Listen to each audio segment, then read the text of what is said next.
Bonjour, vous écoutez l'épisode 118 du podcast Revue et corrigée. Cet épisode est tiré d'un billet du blog, publié le 4 juillet, et s'intitule « Et c'est reparti pour un tour ». Jamais ça s'arrête ? Passage à peu près obligé de toute présidence de la Ve République, nous voilà donc dans le fameux week-end de remaniement. 4 jours de vide intersidéral, pendant lesquels on se demande d'ailleurs qui gouverne, puisque le nouveau Premier ministre n'a pas de ministre, justement. Remarquez, la Belgique a tenu plus d'1 an avec des ministres, sans Premier ministre, et ça n'allait pas si mal que cela. Même s'il fait beau, ça m'étonnerait que des aspirants à un Marocain partent ce week-end. D'ailleurs, j'ai lu un tweet très drôle qui suggérait à ceux qui cherchent à joindre des politiques sans succès de les appeler en numéro masqué ce week-end.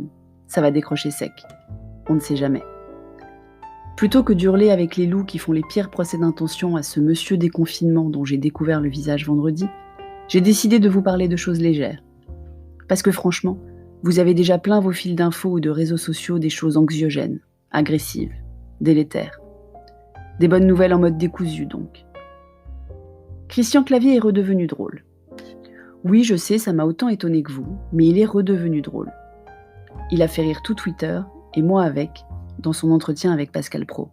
La vie politique. Oui, comme Vous l'avez vous. beaucoup. Oui, mais moi c'est mon métier. Vous, on vous imagine pas toujours là-dedans. Vous, votre métier était d'être cuisinier au départ, et puis après, vous avez obliqué vers le sport, notamment le football, et maintenant vous êtes placé dans ce truc-là en prétendant avoir des compétences que vous n'avez pas du tout. Mais en tout cas, c'est très sympathique d'appeler. Il faut croire en ses rêves. Un jeune homme passionné d'effets spéciaux a fait une vidéo TikTok bluffante et a demandé à la twittosphère de la retweeter au maximum pour que Disney la remarque.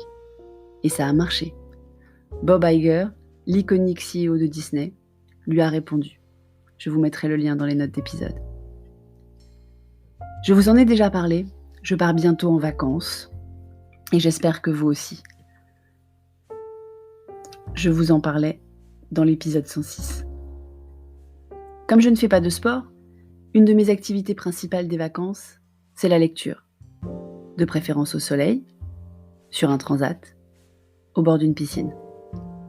J'avais donc prévu de passer le week-end à chercher ma bibliothèque de vacances, histoire d'avoir le temps de la télécharger sur ma liseuse ou d'aller en librairie, au cas où le livre n'était pas dispo en e-book.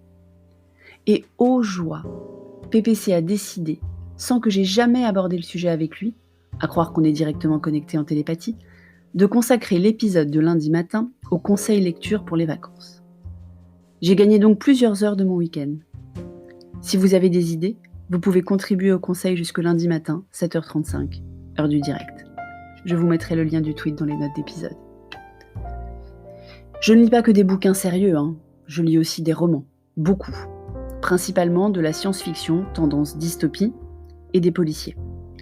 Et j'avais prévu d'acheter en vrai livre le dernier Joël Dicker, parce qu'il n'avait pas sorti les précédents sur liseuse. J'ai même failli l'acheter ce matin, mais je me suis dit que j'avais le temps. Et j'ai bien fait. L'énigme de la chambre 622 est bien sortie en liseuse. C'est autant de grammes gagnés dans la valise. Pour une fois, on part en voiture et pas en avion, mais quand même. Et vous avez des bonnes nouvelles à partager aujourd'hui ? Merci de m'avoir écouté. Si vous écoutez sur Apple, n'oubliez pas de laisser des commentaires avec vos 5 étoiles, c'est très important les commentaires. Et sur toutes les plateformes de balado-diffusion, abonnez-vous et partagez. À bientôt.